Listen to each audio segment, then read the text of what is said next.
Hello, everybody, and welcome to 38 Weeks to Go, your weekly podcast about fantasy football.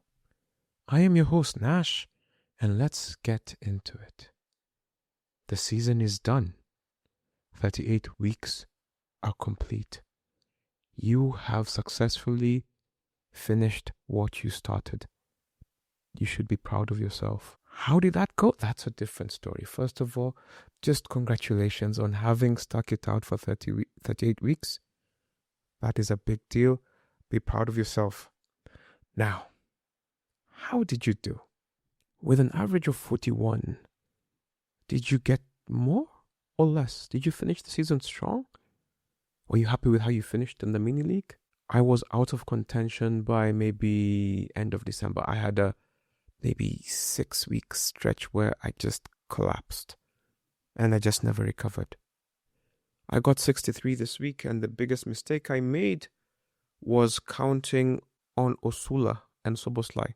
If I just left Watkins to play, I would have been the thing. But as you all know by now, a lot of managers went with their own form of roulettes. It was quite a weekend of goodbyes and transitions. Brighton didn't put up any challenge to Man United, and Bruno saved us if he was your captain or vice captain. Arsenal beat Crystal Palace 2-1, no clean sheet. Fulham beat Newcastle, so no points from Newcastle players. Liverpool drew 1-1, so that was a disaster. Because on the Brentford end, if you had Thiago, nothing happened. If you had Soboslai, nothing happened. Man City, Haaland didn't play. Cherki didn't play. O'Reilly didn't play. So it wasn't great. And then Watkins had 2 goals, so he finished strong. Then on the Forest versus Bournemouth, no clean sheets. And then the usual suspects did not score. Honestly, at this point, your best chance was if you had done like some sort of bench boost. And then, or whatever chip you had. Spurs was a game worth having, and they delivered in that Palhinha scored and they won. West Ham also did well in that they won and they played the people who you thought would play. So that was the problem of this week. With very few things to play for, it was hard to choose the players, and we thought some managers who were leaving would want to finish strong, but that did not translate well. I honestly thought Pep would want to hammer, or rather leave with a win. But who am I to tell you what Pep is going to do? Man United and West Ham had the highest scoring games of the game week, both winning 3-0 apiece. West Ham needed the win in order to try and stay up, and they did what was needed. With Tati Castellanos, Bowen, and Wilson scoring, they really looked like the better team, and they looked like a Premier League team, even though they are now officially a Championship team. So in a way, even if this was a highest scoring game, it was also the biggest disappointment. Not because of winning, but because of the win meant nothing. Because Tottenham won their match. So in a way, there were also 2 marquee games. This was the marquee game of the game week as well. So it was the most disappointing game, the marquee game, and the highest scoring. So they finished strong, but it wasn't good enough. Somerville, Bowen, and Mateus Fernandes had the assists.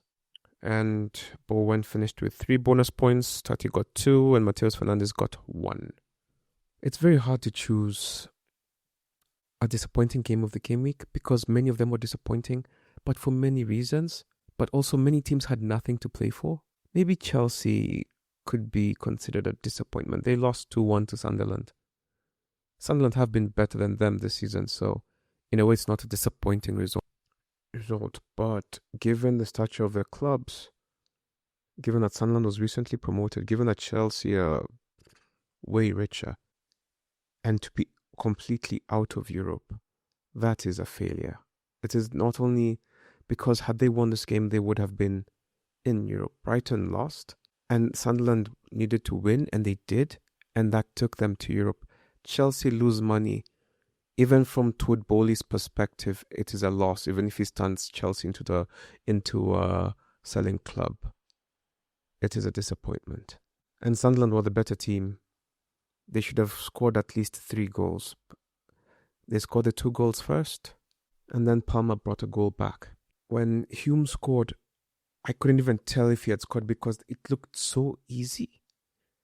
And for me, it's very clear that Mr. Alonso has to just bring in a new goalkeeper. Because even if he came from Brighton just like Raya, the gulf between them is like night and day. So, Hume scored, and then it was an all goal from Ologusto.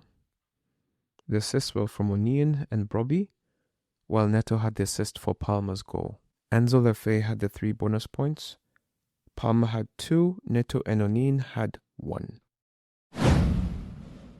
The top performing goalkeepers were Hamilton from West Ham, who had 7, Kelleher had 6, Leno had 6, Lamens had 6, Jose Sa had 6. When it comes to defenders, Dorgu was a top performing defender with 18 points. Diop had 15, Pedro Porro had 10, Castagna, Hume, Danso, Mavropanos had 8. When it comes to midfielders, the top performing midfielder was Bruno Fernandes. He had 14 points. He had an assist. João Palhinha was second with 12. Madueke had 11. Tavernier and Curtis Jones had 10. When it comes to forwards, Watkins had 13. Bowen had 12. Fleming had 9. Tati had 8. Armstrong had 7. So, as you can tell, Dorgu was a top performer this game week with 18 points. Moving into the stats. Now, it is quite I'll call this one stats and news. It was quite an interesting one because there's going to be a lot of transition. Milner has retired. He was the only player to have appeared in every FPL season since its creation in 2002-2003. Iraola has left Bournemouth. Slot has left Liverpool. Pep has left Manchester City. Gordon has joined has left Newcastle for Barcelona. Somehow Eddie Howe is still at the job. Senesi has left Bournemouth and has gone to Tottenham. I'm really worried for Bournemouth next season, but let's see who they get. It might be a Brentford story, but let's see who they get. Erling Haaland was never once FPL Player of the Week, even though he was the highest scoring player. Robertson has gone to Tottenham. Back to James Milner. He is the third youngest with 356 days and second oldest, 39 and 239 days goal scorer in the Premier League history. And he's also assisted the most different players in the competition, 47. That's quite an interesting statistic. He has assisted 47 different players to score a goal. He has played 964 career games for club and country and is the all-time record appearance holder in the Premier League with 658 appearances. Arsenal lost the Champions League final over the weekend and they've only lost one in their last 117 games in which they've led at halftime. PSG hadn't won any of the 8 matches where they trailed at the break. So it seems like there was a bit of exchanging of history. Arne Slot left Liverpool. Liverpool's tally fell from 84 last season to 60 this season, which is a difference of negative 24. And it is the biggest drop by any ever present Premier League side across 2 campaigns. Arsenal played 63 games this season, and it was more than any other team in the top 5 leagues played. It's also the most that Arsenal have played for 46 years. The last time they did this was in the 79-80 campaign. Jordan Pickford won the Premier League save of the season with a save against Newcastle in February, becoming the first goalkeeper to win the award more than once. Oliver Glasner has left Crystal Palace, and his now the second manager to win a major European trophy in his last game in charge of a Premier League side. Maurizio Sarri did it with Chelsea in 2019. Crystal Palace winning the Conference League is the second lowest any side has finished in a season where they won a major European trophy, after Spurs, of course, who did it last year when they were 17th. Crystal Palace are the third English team to win the trophy in their first season in a major European competition, after West Ham did it in 64-65 and Newcastle in 68-69. Crystal Palace are also the first side to reach the final in their maiden campaign in a major European competition, since Alaves did it in 2000-2001 when they played Liverpool in that classic final. Junior Krupi scored 9 out of 12 big chances in the Premier League this season, meaning he had the best conversion rate of any player to have 10 or more big chances. With 75% of conversion rate, that's a clinical striker. Sunderland only lost twice against Fulham this past season. That is the fewest times a promoted side has lost 2 matches to the same opponent in one season. As in, no team beat Sunderland twice except Fulham. That is quite an achievement, especially for a promoted side. Chelsea have now gone 2 consecutive Premier League seasons without fielding a single player over the age of 30. And I don't think that's a good thing. They need that experience. The last player aged 30 or more to play for them was a 39-year-old Thiago Silva. Elliot Anderson has had an incredible season. Among all midfielders in the Premier League this season, he was number 1 in touches with 3,300. He won possession 306 times, which was number 1. He won the most fouls, 80. He won the most duels, 297. He had the most line-breaking passes with 376. And he played the most successful passes with 2,038. Had only his assists from Michael Carrick's first game in charge in January counted, Bruno would still have finished top of the Premier League assist charts this season with 13. Wow, that's a start. Jared Bowen finished with 20 goal involvements this season, 9 goals and 11 assists. And he is the first player to get that 20 goal assist ratio in a Premier League campaign for a relegated team since Charlie Austin did it in 14-15 for Queen's Park Rangers. It's unfortunate, but you know he's not going to stay there. He will be bought. I think him, Mateus Fernandes for sure. I think Diouf, their left back, is quite something. I think those 3 would go. I'm sure others will, but those are my first 3 to go. The 2 teams with the most goals scored from corners are, number 1, of course, you know it's Arsenal. They scored 19. Number 2 may surprise you. It's Tottenham, who had 18. So, 19 and 18. I guess people don't make noise when you're not winning. But when you're winning, everyone's against you. Sorry, Arsenal fans. I guess that's the price of success. Bruno Fernandes created 136 chances in the Premier League this season, the most by a player in any of Europe's Big 5 leagues since KDB did it in 1920, when he had 136 as well. Since the start of the 22-23 season, Arsenal have won more Premier League points, 332, and spent more days top of the table, 562, than any other team. That's consistency. That is consistency. Tottenham had 3 home wins this season. It is a joint fewest by a team to survive relegation since Hull did it in 08-09. 3 home wins. As in, if you're a home fan, you barely watched your team win. That is so tough. I hope they have better injury luck next season. Arsenal have become the first side in Premier League history to neither concede a penalty or receive a red card in a single campaign. Wow. When you look at that stat, that feels so fake. I mean, it happened. But given some of the things it did, I am really surprised that that happened. But well, congratulations to them. I doubt they'll be able to repeat that, only because it's the first time that it has been done in Premier League history. It is quite a ridiculous stat.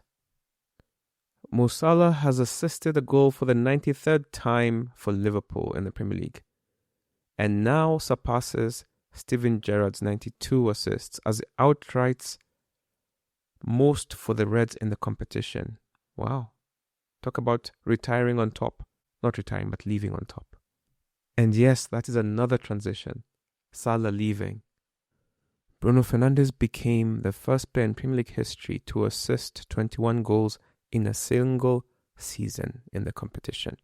Well done to you.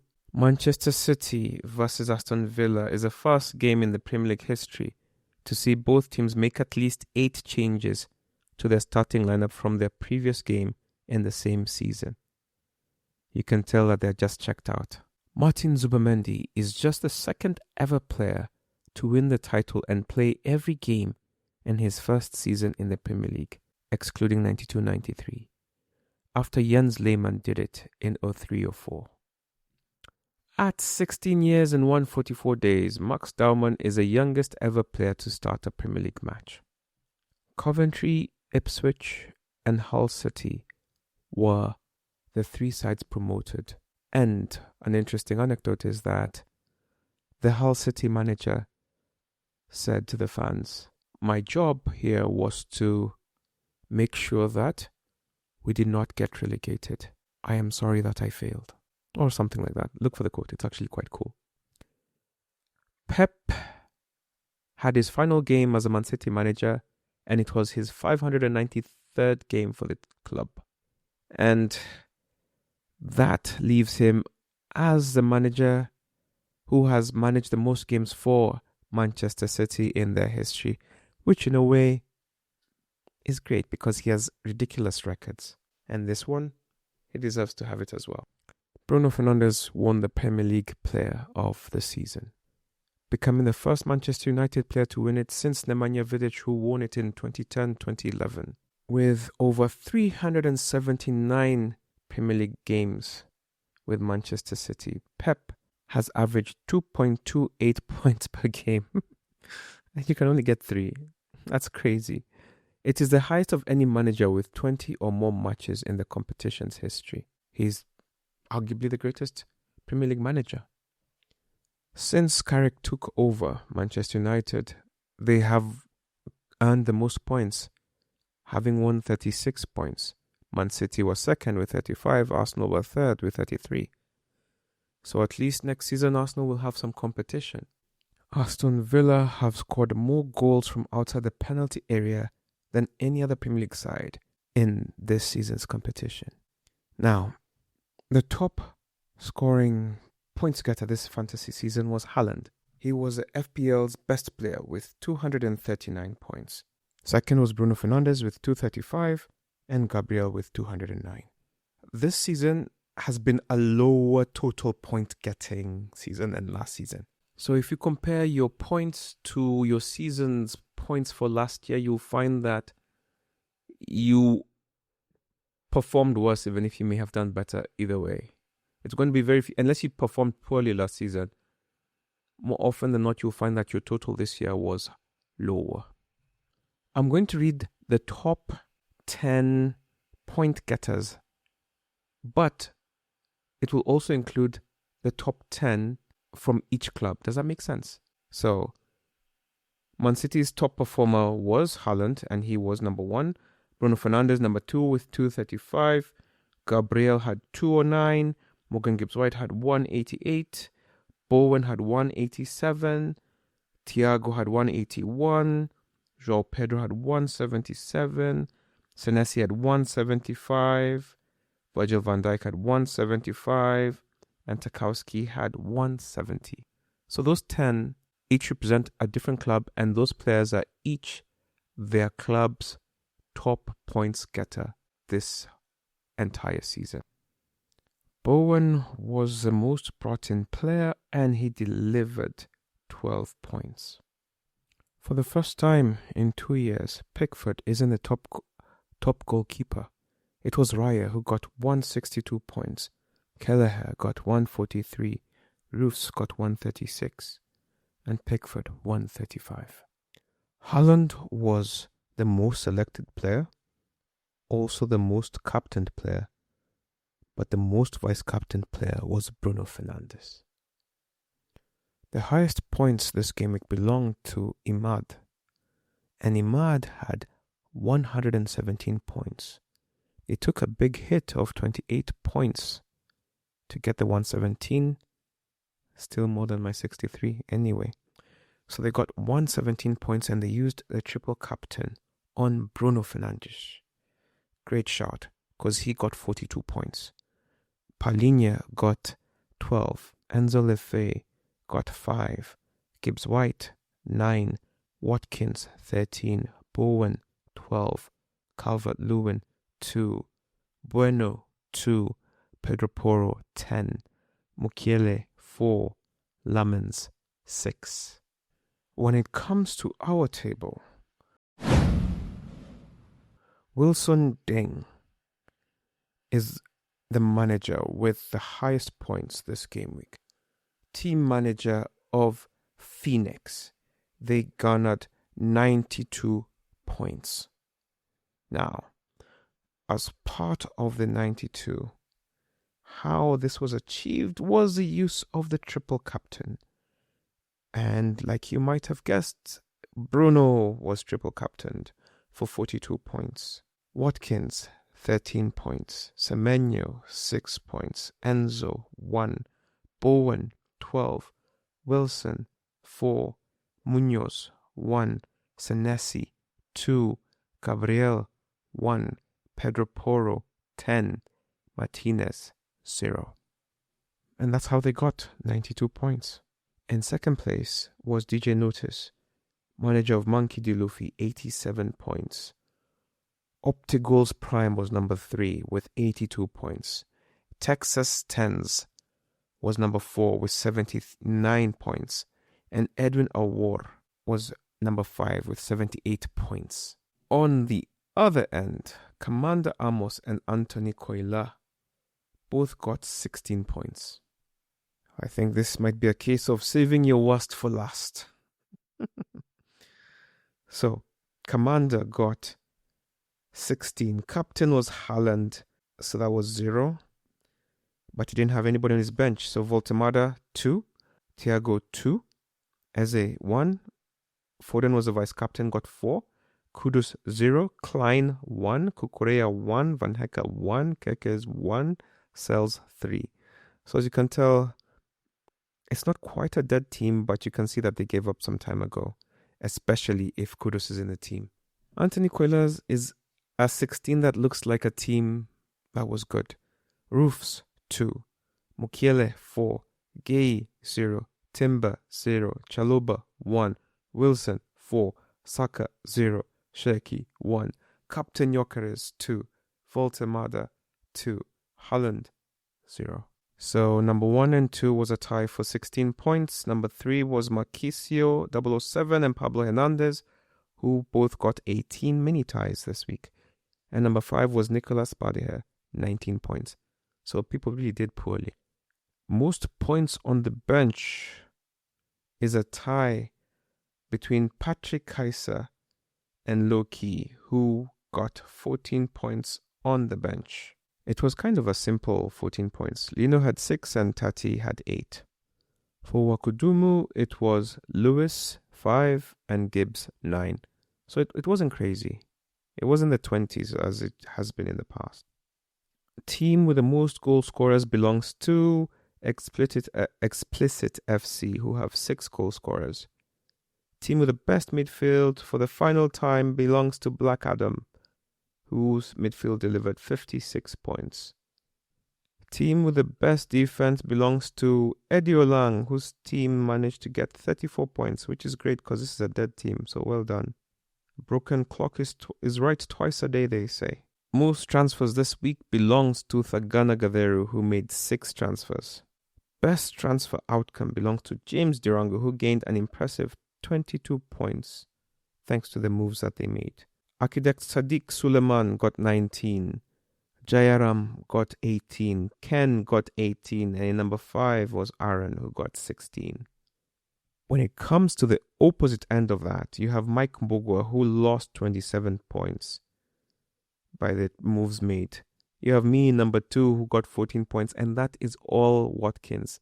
I should not have left Watkins to go. Anyway, John Lucas, 11 points worse off. Onyango Mandela, 8 points worse off. Haj, 7 points worse off. Highest team value belongs to Mike Bogwa, whose team is valued at 106.6. And that is coincidentally also our most valuable team of the season, since that is the last game week.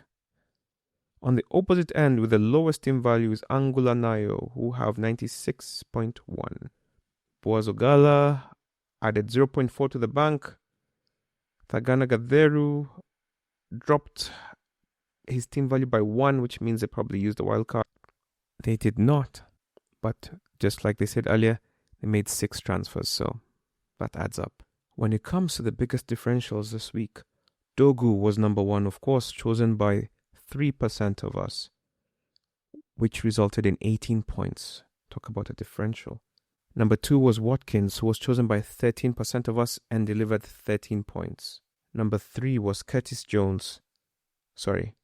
Number 3 was Madueke, who was chosen by 1% of us and returned 11 points. Number 4 was Curtis Jones, who returned 10 points and was also chosen by 1% of us. And in number 5 was Tavernier, who was chosen by 5% of us, which returned 10 points. Aaron Muindi jumped the most globally this week, jumping 731,000 points, or rather ranks globally. Pablo Hernandez dropped 514,000 ranks globally. In our group, Young Mula Bebe and Jeremy Yego have finished the season strong, rising for the 11th week in a row. Well done to both of you. That's how you finish a season. Murunga, on the other end, has held strong, and it has been his 14th week in a row of doing nothing. In our league this week, James Durangu jumped the most in our group, jumping 18 positions. Well done to you. While on the other end, Brian Rutere dropped 20 positions. When it comes to captain choices, Haaland was the most popular captain choice, with 67 of us choosing him as captain. I hope you all vice captain Bruno, otherwise, Pole. Bruno was chosen as captain by 39 of us. Bowen by 14, Thiago by 9, Gyokeres by 8, Semenyo by 8, Salah by 5, Saka by 5, Richarlison by 4, Soboslai by 3, João Pedro by 3, Ekitike by 2, Wood by 2, Doku by 2, Foden by 2, Palmer by 2, Bomo by 2, and then you have Voltemada, Hudson-Odoi, Osula, Isak, Grealish, Shirky, Mamouche, Gakpo, Raul, Eze, Enzo, Fleming, Krupi Jr., Evan Nilsson, Hill, Watkins, Rice, Gabriel, and Raya, each captained by one manager. In our table, I can now confirm that Arnold Midunga, FC Safi Kamapamba, is number 1 and our winner of this year's edition of the 38 Weeks to Go League, brought to you by Arena 1. Arnold finished with 23.99. Bowley's Billionaires came in close second with 23.62 points, which was 37 points behind. Leon Mortier finished third, manager of Comsi Consa, with 23.38 points. Mask On, Franklin Asiema finished fourth with 23.37.